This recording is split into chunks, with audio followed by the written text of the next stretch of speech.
Hello viewers, welcome to my channel natural recipes in Telangana. ఇంతవరకు మన ఛానల్ని ఎవరైతే సబ్స్క్రైబ్ చేసుకోలేదో సబ్స్క్రైబ్ చేసుకోండి. వీడియో నచ్చితే లైక్ కొట్టండి, అలాగే మన నోటిఫికేషన్స్ రావడానికి గంట సింబల్ కొట్టండి. ఇవాళ మన రెసిపీ వచ్చేసి ఇంట్లోనే ఈజీగా పర్ఫెక్ట్గా ఉస్మానియా బిస్కెట్ ఎలా చేయాలో చూద్దామండి. ముందుగా ఒక బౌల్లోకి డాల్డా వేసుకోవాలండి. కప్పెడు డాల్డా వేసుకోవాలి. డాల్డా మాత్రమే వేసుకోవాలి, బటర్ కానీ ఆయిల్ కానీ అసలే వేయకూడదండి. డాల్డా వేస్తేనే మనకు పర్ఫెక్ట్గా వస్తుందండి. బయట ఎలా ఉంటాయో పర్ఫెక్ట్గా అదే టెక్స్చర్తో అలానే వస్తాయి. ముందుగా డాల్డాని రూమ్ టెంపరేచర్కి వచ్చేలా చూడాలండి. రూమ్ టెంపరేచర్కి వచ్చిన తర్వాత మనం క్లాక్ వైజ్ మన హ్యాండ్ని రొటేట్ చేస్తూ డాల్డాని మొత్తం మిక్స్ చేసుకోవాలండి. వీడియోలో చూపిస్తున్నట్టుగా క్లాక్ వైజ్ మాత్రమే తిప్పాలి. అప్పుడే ఈ డాల్డా మొత్తం ముద్దలు ముద్దలు లేకుండా స్మూత్గా, డాల్డా మనకు కొద్దిగా క్రీమిష్ కలర్లో ఉంటుంది కదా అండి, అది ప్యూర్ వైట్ కలర్లోకి వచ్చేదాకా చేసుకోవాలండి. అది మొత్తం ఫ్లఫీగా అయిపోతుంది, స్మూత్గా వస్తుంది. మీకు వీడియోలో ఆల్రెడీ తెలుస్తుందండి, ఇంకా రాలేదు. ఇదే స్టార్టింగ్ స్టేజ్ అండి. చూడండి, అలా క్లాక్ వైజ్ అనుకుంటూనే ఉండాలి. ఒక 5 మినిట్స్ కంటిన్యూస్గా నాన్ స్టాప్గా క్లాక్ వైజ్ అంటే మాత్రం పర్ఫెక్ట్గా వచ్చేస్తుందండి. ఇది ఇప్పుడు చూడండి, కొద్దిగా ముద్దలు ముద్దలు లేకుండా క్రీమీ టెక్స్చర్లోకి ఈ డాల్డా అనేది మారిపోయింది. చూడండి, ఇది డాల్డా అనేది మనం 1 కప్ వేస్తే 1/4 కప్ అవుతుందండి. చూసారా ఎంత క్రీమీగా, ఎంత బాగా స్మూత్గా వస్తుందో మీకు కూడా తెలుస్తుంది కదా అండి వీడియోలో చూస్తుంటే. ఇలా ఉండాలి డాల్డా అనేది. ఇందులోకి 75% కప్ షుగర్ పౌడర్ వేసుకుంటున్నానండి.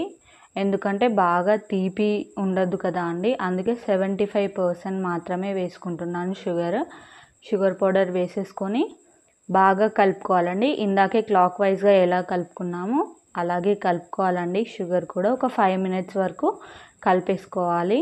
చూడండి, షుగర్ కూడా అలానే ఉంటుంది, కానీ కొద్దిగా థిక్గా ఉంటుంది అంతే. చూడండి, ఇప్పుడు మనం ఇందులోకి 1 కప్ మైదా వేసుకోవాలండి. 1 కప్ మైదా వేసుకొని బాగా మిక్స్ చేసుకోవాలండి. ఇందులోకి కొద్దిగంత సాల్ట్ వేసుకోవాలండి, ఎందుకంటే ఉస్మానియా బిస్కెట్స్ అనేవి సాల్టీగా ఉంటాయి కాబట్టి కొద్దిగానే వేసుకోవాలండి, బాగా సాల్ట్ వేసేసుకోకూడదు. చూడండి, ఇప్పుడు అలా స్మాష్ చేస్తూ మనం ఈ పిండినంతా బాగా మిక్స్ చేసుకోవాలండి. ఒక ముద్దలాగా వచ్చేలాగా మిక్స్ చేసుకుంటే సరిపోతుంది. ఇందులోకి వాటర్ కానీ మిల్క్ కానీ ఏం వేయకూడదు అండి.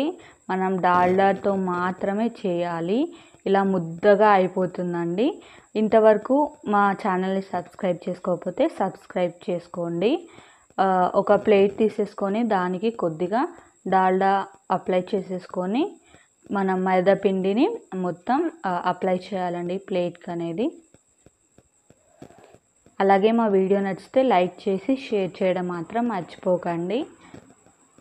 చూడండి, ఇలా ప్లేట్కి మొత్తం అప్లై చేసేసుకున్న తర్వాత ఈ పిండి ముద్దల్ని మనం ఒక 5 మినిట్స్ వరకు ఫ్రిడ్జ్లో ఉంచాలండి. ఎందుకంటే డాల్డా కొద్దిగా పల్చగా అయిపోతుందండి మనం బయట ఉంచితే. అందుకే ఒక 2 to 3 మినిట్స్ లేదా 5 మినిట్స్ పిండి టెక్స్చర్ కొద్దిగా గట్టిగా అయ్యే వరకు తీసేసుకొని మనం ఇలా వీడియోలో చూపిస్తున్నట్టు కట్ చేసుకోవాలండి. అప్పుడే పర్ఫెక్ట్గా వస్తుందండి. చూస్తున్నారు కదండి, అలా కొద్దిగా కట్ చేస్తే మనం కట్ చేసినప్పుడు షేప్ అవుట్ అయిపోతుంది. దాన్ని కరెక్ట్ రౌండ్ షేప్లోకి మార్చేసుకొని మనం చూడండి అలా ఫింగర్స్తో రౌండ్ షేప్గా మార్చేసుకుంటూ ప్లేట్లో పెట్టేసుకోవాలండి. అంతే అండి, సింపుల్గా రెడీ అయిపోతుంది. ఇంట్లోనే పిల్లలకి హెల్తీగా ఇలా చేసి పెట్టండి, చాలా టేస్టీగా కూడా ఉంటాయండి. సేమ్ మీరు బయట ఎలా ఉంటుందో అలానే ఉంటాయండి. ఒకసారి ట్రై చేసి మళ్ళీ వచ్చి కామెంట్ చేయడం మాత్రం మర్చిపోకండి. నిన్న మంచూరియా వీడియో అప్లోడ్ చేశాను కదా అండి, ఎవరన్నా చూసి ట్రై చేస్తే ప్లీజ్ వచ్చి కామెంట్ చేయండి. ఎందుకంటే మీరు తయారు చేసి బాగా వచ్చాయని కామెంట్ చేస్తే మాకు ఇంకో కొన్ని కొత్తవి చేయాలని అనిపిస్తుంది కదా అండి. మాకు ఎంకరేజ్మెంట్ కావాలి, మాకు బూస్ట్ ఇవ్వండి, కొంచెం మమ్మల్ని బూస్ట్ చేయండి. మీరు ఎలా వచ్చాయో మాత్రం కన్ఫామ్గా లైక్ చేయండి లేదా వచ్చి కామెంట్ చేయండి.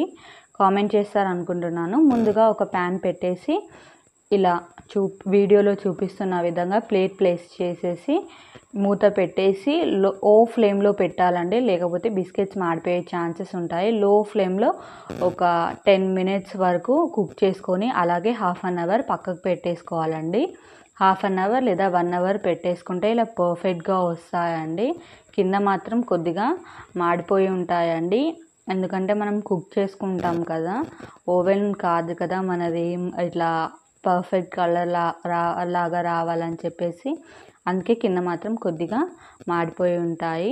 చూడండి ఎంత బాగా వచ్చాయో మీకే తెలుస్తుంది అనుకుంటా. సేమ్ బయటి వాటిలానే ఉంటాయండి. ఒక్కసారి ట్రై చేసి కామెంట్ చేయడం మాత్రం అస్సలకే మర్చిపోకండి. ఇప్పటి వరకు మమ్మల్ని ఎవరైతే సపోర్ట్ చేస్తున్నారో వాళ్ళందరికీ చాలా థ్యాంక్స్ అండి. చూడండి బిస్కెట్ కూడా చాలా బాగుందండి. మీకు ఆల్రెడీ తెలుస్తుంది అనుకుంటా, చూస్తున్నారా ఎలా ఇట్లా చుంచంగానే ఇలా చినిగిపోతుంది విరిగిపోతుంది కదా అండి. చాలా టేస్ట్ బాగుందండి, నాకైతే చాలా నచ్చింది. మా వీడియోస్ నచ్చితే లైక్ చేసి షేర్ చేసి సబ్స్క్రైబ్ చేసి గంట సింబల్ కొట్టండి. గంట సింబల్ కొడితే మన నోటిఫికేషన్స్ వస్తాయి. Thank you for watching.